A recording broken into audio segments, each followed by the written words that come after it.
tradition de l'extradition des sons de la création en direction des monts millénaires. Cette gravure mature inaugure le préambule d'une nature impure aux allures de faussaires qui cachent le lâche de la démarche du langage des mirages qui gâchent la terre. À travers la colère de l'ère glaciaire surgit le calvaire de cette guerre contre la bâtarde profanation de notre jardin merveilleux par les humains les odieux qui nous bombardent de leur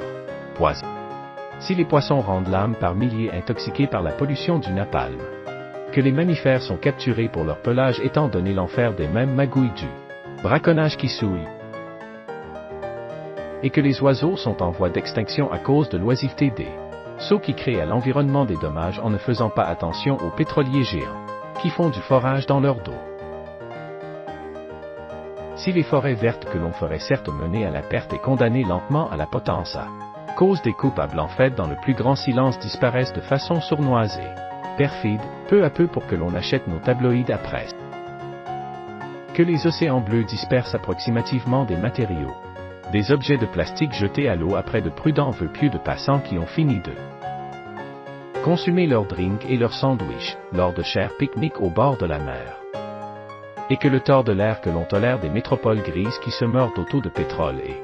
qui soient envahies de fines particules de smog puis réduisent les balises admises des calculs de ceux qui spéculent sur les visibilités nulles des pôles, sans que des bugs ne surviennent par chaleur durant l'exécution de leur ordinateur.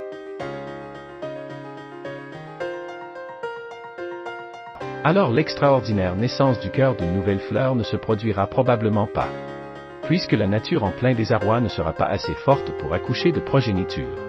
Elle sera presque morte et épuisée, avec le désir de représailles qui tressaute et ligoté